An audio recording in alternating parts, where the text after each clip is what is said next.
Yang tidak boleh dilupakan adalah beliau ini adalah Koordinator Presidium Majelis Wilayah Korps Alumni HMI Provinsi Jawa Timur. Ya Mas ya, selamat datang Mas Edi. Terima kasih Bang Arman. Di Majelis Wilayah Kahmi Provinsi Sumatera Utara. Inilah base camp kami, inilah markas besar kami di Sumatera Utara. Oke. Dihadapi, apalagi jumlah mahasiswa kita itu juga luar biasa. Untuk PTN saja sekarang kurang lebih ada 2 juta. 2 juta seluruh Indonesia. Ada 144 PTN di Indonesia itu menampung 2 juta lebih. Nah, sementara dan tidak kalah penting tadi saya bilang terkait dengan SDM itu bagaimana mahasiswa juga bisa di-upgrade ya. Kapasitas mulai inputnya itu mahasiswa itu sudah terseleksi dengan bagus. Kemudian berproses di kampus juga harus sesuai dengan yang distandarkan.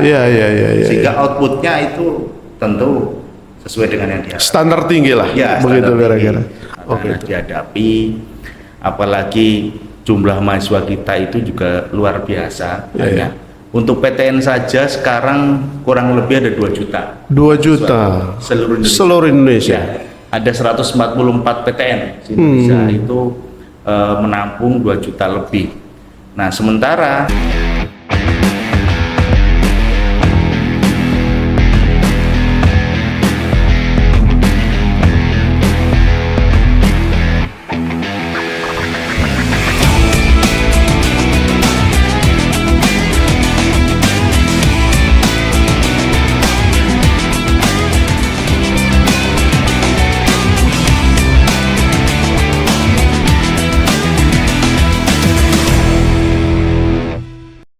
Bismillahirrahmanirrahim. Assalamualaikum warahmatullahi wabarakatuh. Salam warahmatullahi wabarakatuh.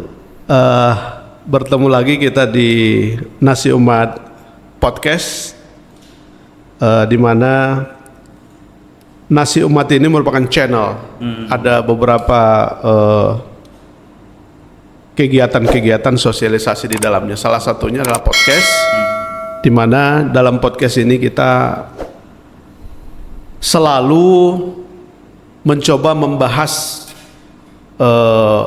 isu-isu aktual, kemudian mengundang narasumber-narasumber yang dengan kapasitas yang baik untuk memecahkan beberapa permasalahan-permasalahan sosial, politik, bahkan sebetulnya ekonomi, berbagai dimensi kehidupan. Nah, pada kesempatan ini kita kehadiran, ini kehormatan bagi kita. Beliau adalah Dr. Haji Edi Purwanto, STP MN. Beliau sehari-hari, ya ini banyak sekali nih ya peran-perannya. Ini ada peran akademik, kemudian ada dunia usaha bisnis, kemudian auditor, konsultan. Yang tidak boleh dilupakan adalah beliau ini adalah Koordinator Presidium Majelis Wilayah Korps Alumni HMI Provinsi Jawa Timur. Ya Mas ya, selamat datang Mas Edi. Terima kasih Bang Arman. Di Majelis Wilayah Kahmi Provinsi Sumatera Utara. Inilah base camp kami, inilah markas besar kami di Sumatera Utara.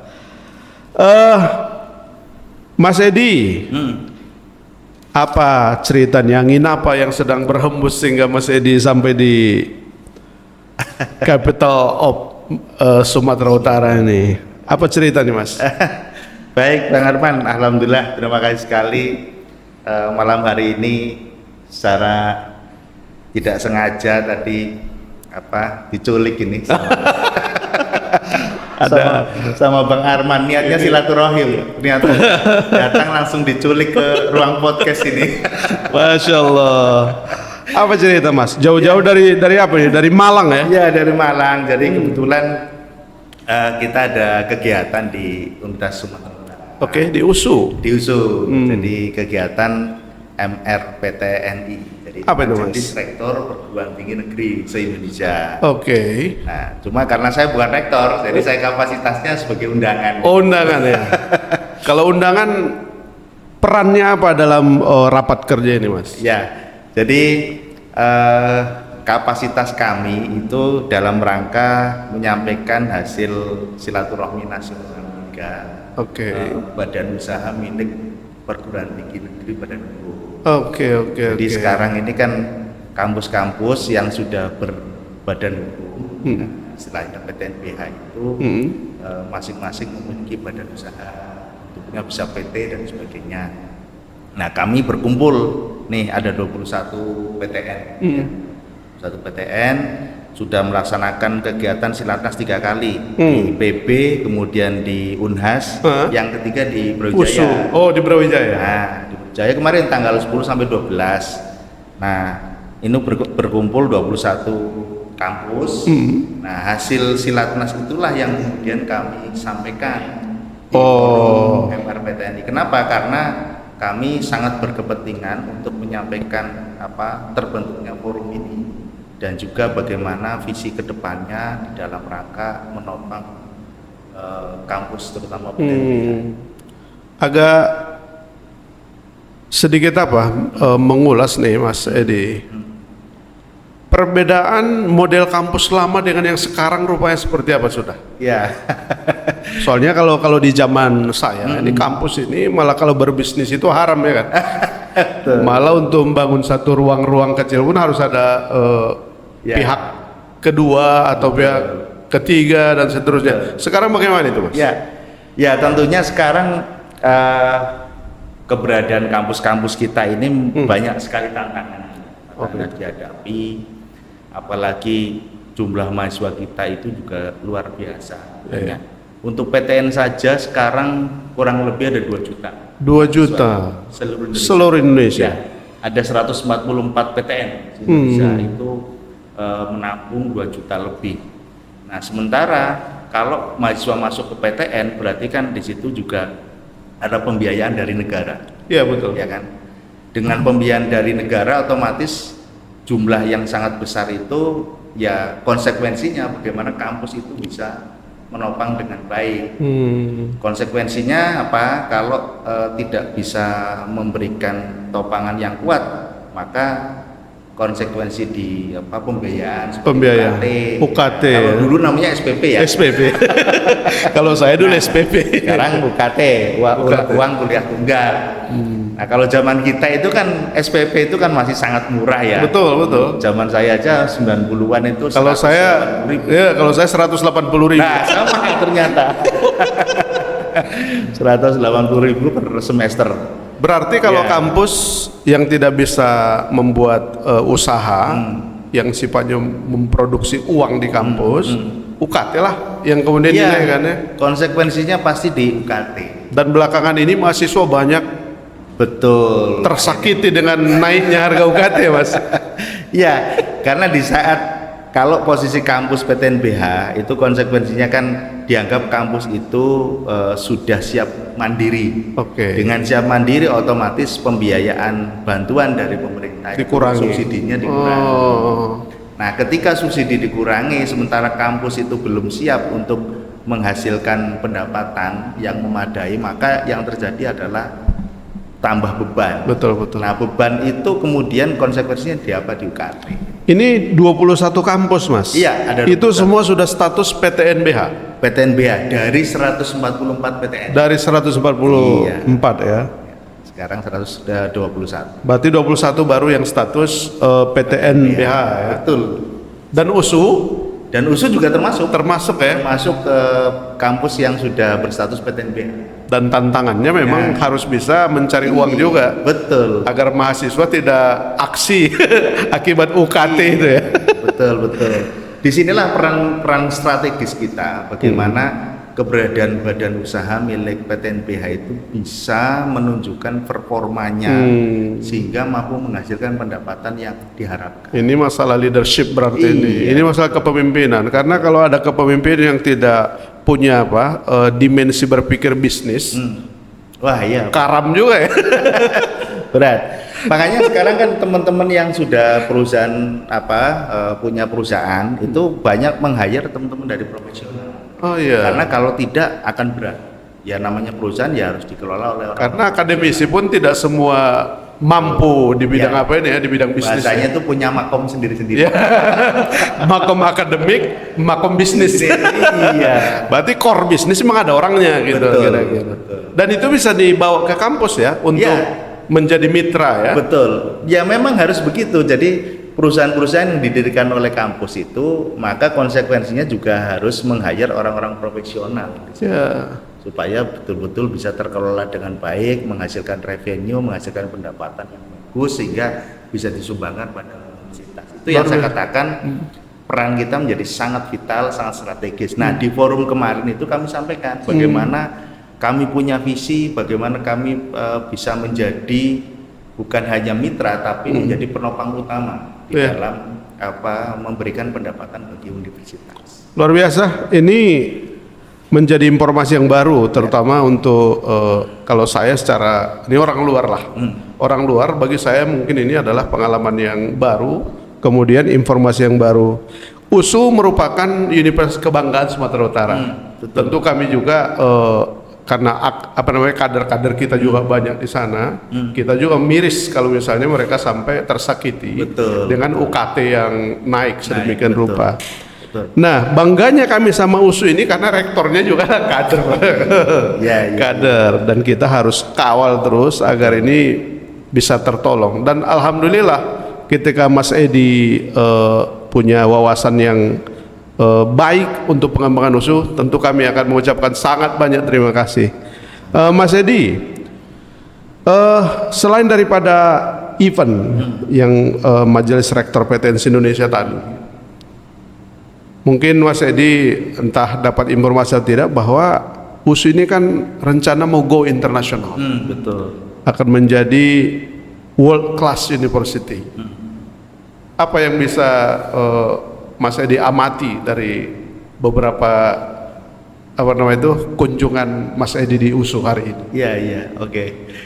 Yang satu hal yang saya lihat bahwa USU ini kampus yang memiliki resources SDM yang penuh semangat. Wih, Semangatnya luar biasa ini. Bangga kita bangga. Dan yang kedua saya lihat Pak Rektornya kan masih muda ya, dan kader juga ternyata saya juga baru tahu ini.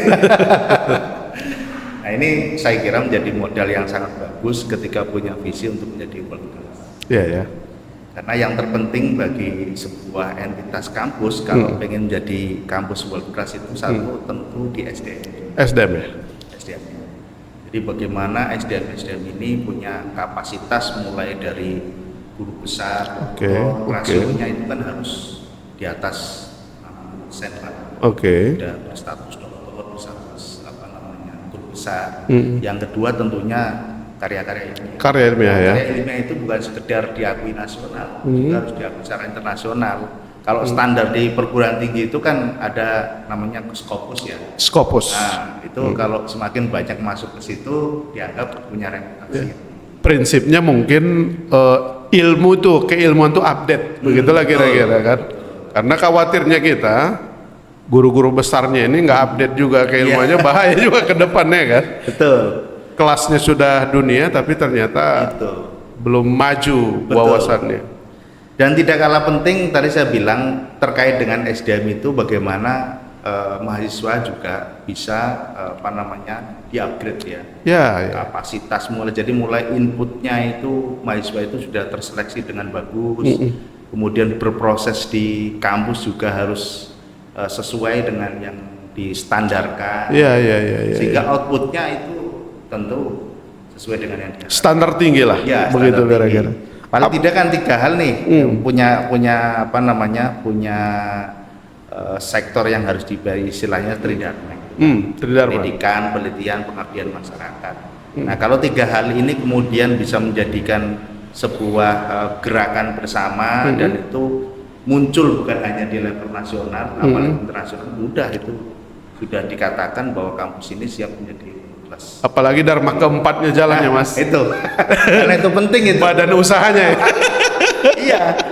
Jadi selama ini kayak kampus-kampus elit dunia itu memang secara pembiayaan betul-betul sudah mandiri ya. Iya, itu yang saya katakan bahwa di Indonesia dengan posisi PTNBH juga sedang menuju ke sana. Bagaimana kemandirian sehingga konsekuensinya dari kemandirian itu melahirkan kampus-kampus yang bisa lebih independen. Ya, luar biasa, Mas. Sesuai dengan kita, spirit kita. Iya, luar biasa. Kan? Luar biasa, Mas. Iya. Begitu. Kira-kira apa aja indikatornya, Mas, agar satu universitas itu bisa menjadi world class gitu? Indikator apa aja? Ya, indikatornya banyak ya. Jadi mulai dari indikator tadi yang saya bilang gelar akademik, Oke. kan? S3-nya berapa, kemudian Oh, ini dari SDM-nya. Iya, yang saya bilang SDM. Yang kedua rasio antara tenaga pengajar dengan mahasiswa itu juga harus ideal. Jangan sampai satu dosen harus mengampu kebanyakan ya. Iya, sekian banyak gitu kan. Kalau zaman saya mungkin kerja asisten banyak. Nah, itu. Betul. Nah, berikutnya terkait dengan karya. Scopus tadi ya, karya tadi ya. Karya riset itu. Luar biasa. Dan outputnya juga. Jadi tidak sekedar riset, tapi output dari riset itu bagaimana? Bahasanya kalau sekarang itu punya produk-produk hilirisasi bahkan sampai level ke komersialisasi. Iya ya. Iya. Jadi dan itu memang bisa dibawa ke kampus istilah ini. sangat bisa. Hilirisasi. Iya, hilirisasi sampai ke komersialisasi. Ke kampus-kampus di luar negeri, di Jerman, di Amerika, di Eropa, itu kan mereka itu mampu menghasilkan karya-karya yang tidak hanya berhenti di riset saja, tapi hasil riset mereka Ada produk. template ya, terus kemudian menghasilkan satu produk dalam high tech. Iya. Jadi produk-produk seperti Samsung dan sebagainya itu sebenarnya produk Dari kampus. Iya. Prototipenya itu ada di kampus. Kayak begitu. Ini menarik. Kenapa? Karena saya pikir selama ini kita hanya praktikum aja kan. Nah, betul. Tapi tidak membuat prototipe yang baru. Itu. Ternyata di kampus itu, Mas ya. Iya. Makanya kemudian kolaborasi dosen mahasiswa ya, kemudian dalam riset, dalam kegiatan pendidikan dan pengabdian masyarakat ini kan juga terkait dengan bagaimana relasi dengan mitra-mitra. Iya, betul. Itu harus betul-betul sangat. Itu juga modal besar untuk bisa masuk ke situ. Kampus kerjasama dengan industri. Betul. Kampus harusnya langsung memberikan mahasiswa ke, misalnya kalau di Tangerang di Jawa sana, itu ke pabrikan, begitu kira-kira. Betul. Dan harus didorong mahasiswa-mahasiswa kita itu outward looking ya. Jadi artinya adik-adik mahasiswa ini harus banyak belajar bukan hanya dengan sesama kampus di Indonesia, tapi juga di luar negeri. Didorong. Jadi Berarti kayak sudah program pertukaran mahasiswa itu harus didorong secara masif. berarti wawasannya terbuka ya. Betul. Ini bukan hanya masalah dalam negeri ya. Berarti pemikiran itu juga luas. Betul. Harus mindsetnya itu mindset global. Internasional ya. Iya. Mindset global. Kalau enggak berarti kan belum siap. Ya, saya pernah juga beberapa saat di luar negeri. Memang saya lihat budaya kerjanya juga, budaya belajarnya memang di luar agak berbeda. Beda. Ya. Kalau kita mungkin masih kelamaan di kafe ngopi. Orang kalau di luar agak tertib dia. Tertib. Betul. Makanya saya berpikir kalau memang budaya-budaya belajar seperti ini, budaya kerja seperti ini bisa diterapkan, apalagi di USU sebagai Universitas Kebanggaan Sumatera Utara, Betul. ini akan menjadi dahsyat. Betul. Terima kasih Mas Edi. Sama-sama. Pandangannya. Mungkin kita cerita lebih ringan lah. Ini cerita bahwa Mas Edi ini kan koordinator presidium Majelis Wilayah Korps Alumni HMI di Jawa Timur. Tentu Mas Edi juga pernah mengalami kaderisasi gitu.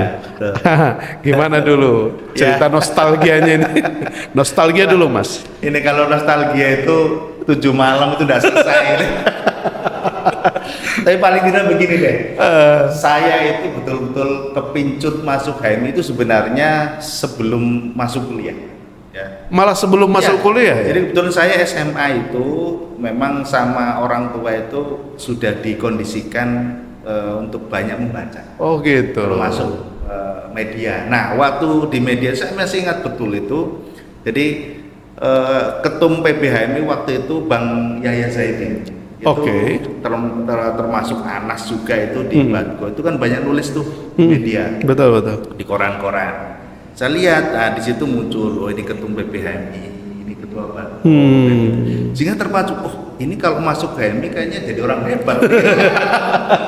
Ya, begitu saya masuk ke UB ya tahun 93, saya tuh langsung nyari Gitu ya. HMI itu di mana. Iya. Nah kebetulan juga ada senior yang ngospek gitu, Iya, betul. langsung nawarin. Iya ya. Kamu ikut HMI, begitu ya sudah, gayung bersambut. Saya langsung ngikutin LK1, begitu ceritanya. Ya alhamdulillah lah. Bahkan saya berani mengatakan HMI itu adalah kampus pertama saya. Malah bukan UB-nya ya. Jadi kampus utama saya. Baru kampus keduanya UB. Luar biasa Mas Edi. Dan pasti masing-masing person yang kami undang kemari ada saja cerita-cerita yang guyonan-guyonan ala HMI-nya. Dan itu adalah ciri khas dari podcast kita, Dinasti Umat podcast kita ini. Mas Edi, bahkan sekarang kan Mas Edi sudah sampai di puncak koordinator presidium MKHMI Jawa Timur. Biasanya inilah ngapain aja Mas? Ini kalau saya lihat dari berbagai pengalaman pekerjaan dan seterusnya, ini panjang sekali. Iya. Ada 15 macam yang harus Mas Edi kerjakan dalam satu hari kerja. Bagaimana mengerjakannya nih, Mas?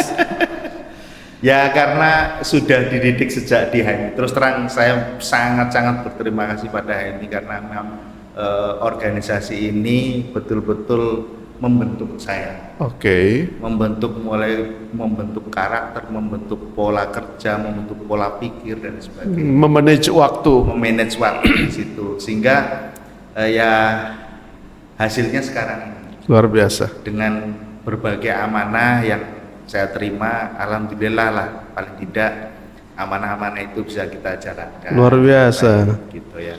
Dan sekarang Mas Edi kan menjadi koordinator presidium. Kalau kami di Sumatera Utara, Mas, kami presidensial. Oke. Kami ketua umum, pimpinan kami ketum. Ini kira-kira apa perbedaan perlakuan ini? Kalau kita lagi rakornas di Jakarta, ya ini kalau dari Jawa Timur mungkin yang hadir 5 ya kan. Kalau kita ketum sama sikum aja gitu kan. Betul. Apa perbedaan perlakuannya, Mas? Ya sebenarnya begini, semangatnya itu kan kenapa dulu pada saat kita muswil di Sarangan di Magetan itu tahun 2021, saya terus terang tidak menyangka dan tidak pernah berpikir untuk jadi Polres. Oh gitu. Jadi waktu itu teman-teman mendorong saya, mungkin karena saya aktivitas saya di UB itu dianggap ada cukup banyak peran gitu kan. Saya sama teman-teman didorong, ayo berkiprah di luas lagi gitu kan. Yang namanya kader ya pantang tolak tugas kan. Walaupun sudah seabrek ya. Pantang tolak tugas. Jadi saya bayangkan saya itu di level Jawa Timur, teman-teman majelis daerah itu saya orang yang tidak dikenal. Iya ya. Iya, jadi saya hanya dikenal memang di UB saja. Waktu itu begitu ada dorongan dari teman-teman UB, saya kemudian bismillah, saya keliling, saya datangin satu-satu teman-teman MD. Alhamdulillah kok responnya positif luar biasa. Jadi teman-teman MD itu waktu itu saya datangin itu mengharapkan bahwa ada sebuah proses kaderisasi, proses kanalisasi, proses guyup yang lebih bagus lagi.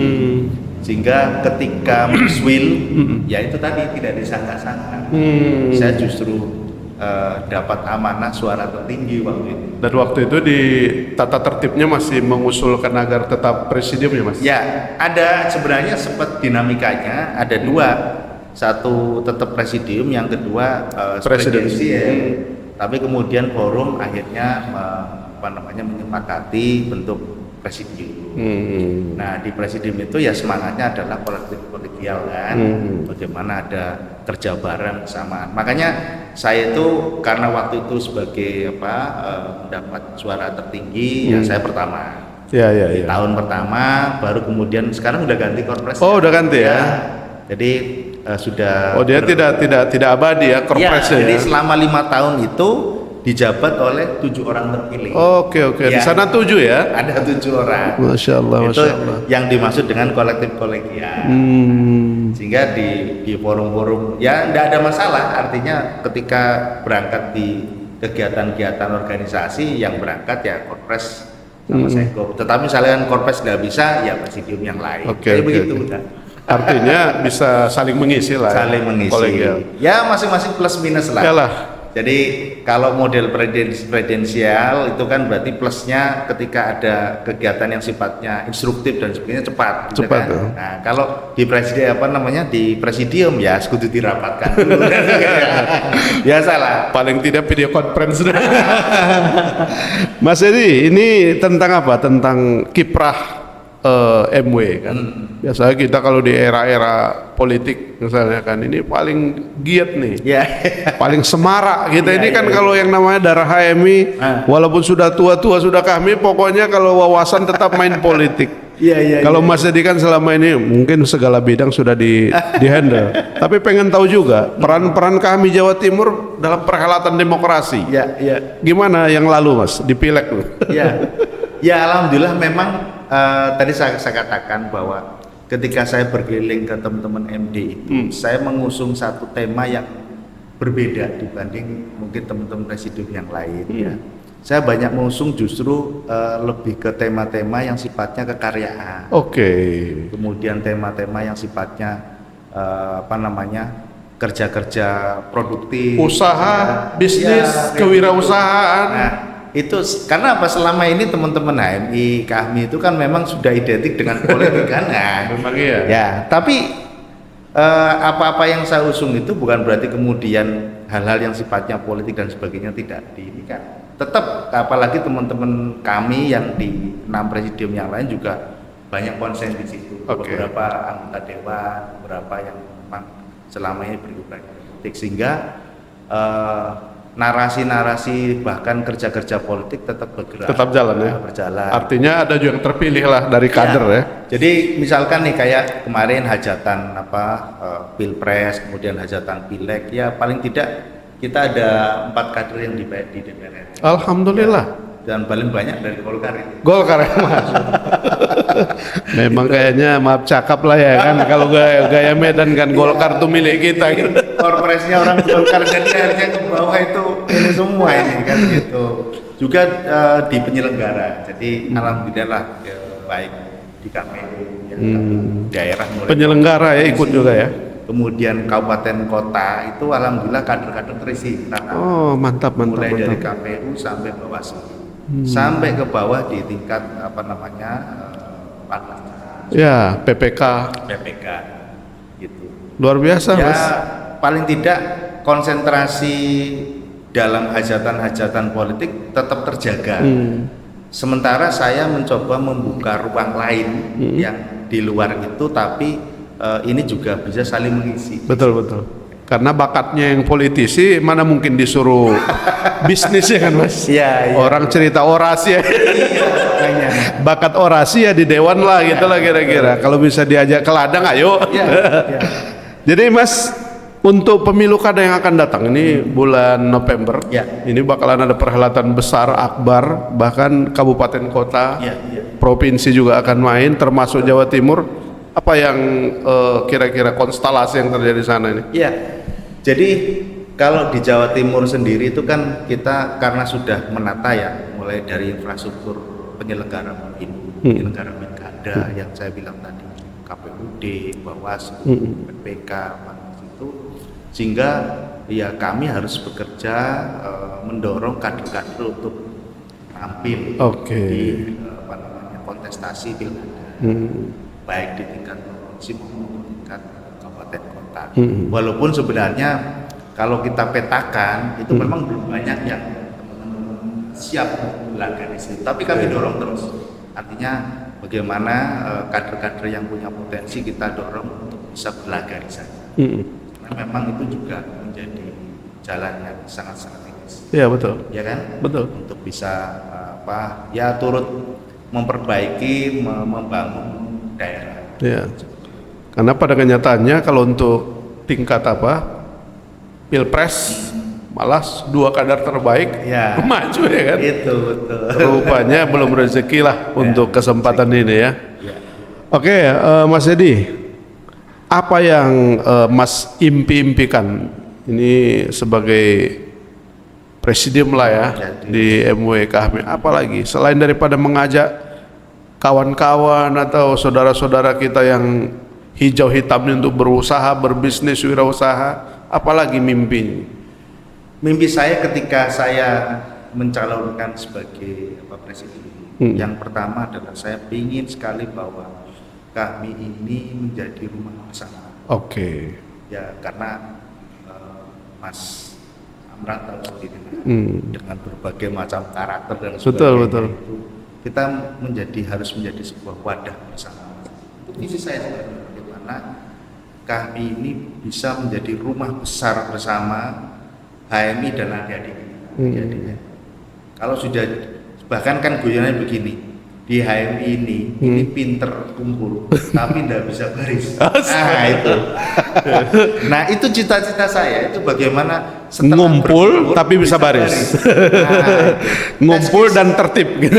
itu kan karena di HMI itu kumpulan orang pinter-pinter. Iya, Jadi betul. untuk bisa mengatur itu butuh ini seni tersendiri. Aduh, kalau untuk Bahasanya kan begini, yang bisa, artinya kalau sudah bisa memimpin HMI seharusnya bisa memimpin bangsa Indonesia. wajib karena heterogenitas karakter ini.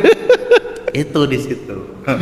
Jadi itu cita-cita saya. Kemudian yang kedua tentunya kita bisa menghadirkan kerja-kerja yang selain kerja-kerja sifatnya sudah dari kerja politis, juga kerja-kerja strategis yang.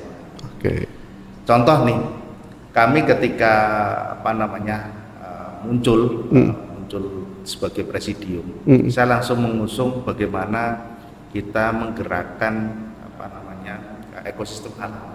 Oh. Ya, jadi Ya. itu salah satu tema besar saya. Kenapa? Ya. Saya mengangkat tema itu karena waktu itu UB memang yang mempelopori atau pionir dari gerakan halal. Halal ya. Ya, waktu itu dengar nggak pada tahun 88 itu ada isu 58. Itu jadi isu nasional bukan sekali datang, rutin. Ya itu. Pada akhirnya kan karena itu tadi rutin, akhirnya ada atensi dari pemerintah, dari rakyat kita, yang kemudian melahirkan Undang-Undang 3 Ya. tahun 2014. Dan penggeraknya di Jawa Timur adalah MW Kahmi ya Mas. Dan melahirkan namanya Halal Center Jatim. Masya Allah. Itu kita mendirikan Halal Center Jatim. Ada labnya itu Mas? Alhamdulillah. Kita bekerja sama dengan dengan UB dan yang lainnya. Alhamdulillah tahun 2023 kemarin saja kita bisa mensupport lahirnya 3.000 sertifikat untuk pelaku usaha. Banyak itu. Banyak, luar biasa. 3.000 sertifikat itu untuk UMKM, itulah kerja konkret kita. Nah, yang begini ini memang di Sumut juga harus kita contoh di bagian Dan ini. itu yang jadi pendamping, jadi penilai itu kader-kader. Dan itu jadi sumber pendapatan mereka juga. Luar biasa. Itu. Pemberdayaan itu. Itu makanya. Itu bagaimana kami bisa. Memang kami di podcast seperti ini Mas, pengen juga ada bagian-bagian yang bisa kami adopsi juga di Sumatera Utara. Ini kan pengalaman dari Mas Edi. Ya. Begitu Mas Edi menjadi konsultan dalam ini pertanian ya, banyak juga ya di agro. Kemudian rupanya akademisi juga yang hadir ke Sumatera Utara untuk memberikan paparan di USU berkaitan dengan Silaknas perguruan tinggi. Betul. Ini menjadi sesuatu yang bermakna lah untuk kami mengundang Mas Edi datang kemari. Mas, closing speech. Ya, siap. Ada kira-kira yang bisa disampaikan, harapan-harapan, kemudian sesuatu yang memotivasi lah, menginspirasi. Silakan Mas. Baik. Ya, jadi saya sangat bersyukur menjadi bagian dari keluarga besar HMI. Tadi saya katakan bahwa saya berproses mulai dari sampai hari ini ya. Terus istiqomah di jalur KHMI ya. Mudah-mudahan itu kita punya harapan besar bagaimana bisa memberikan kontribusi baik bagi lingkungan terkecil kita, misalkan saya di kampus, kemudian bisa di lingkungan daerah, bahkan di nasional. Dan ini kita sangat berharap peran dari kader-kader kita itu dengan kemampuan, kapasitas intelektualnya itu harus mampu menjadi agent change. Oke. Perubahan, apalagi bangsa Indonesia sekarang ini menghadapi situasi yang tidak mudah. Oke. Ini butuh banyak kader yang harus tampil. Luar biasa Mas, luar Itu biasa. saja. Baik, pemirsa, demikian diskusi singkat kita bersama Mas Edi Purwanto. Ya. Beliau adalah Presidium Korps Alumni HMI Provinsi Jawa Timur. Kami merasa terhormat Mas, Mas bisa singgah bersilaturahmi di kantor kita ini. Mudah-mudahan apapun yang kita diskusikan bermanfaat Amin, amin. untuk seluruh masyarakat Indonesia. Ya, amin. Demikian Mas, Assalamualaikum warahmatullahi wabarakatuh. Salam warahmatullahi wabarakatuh.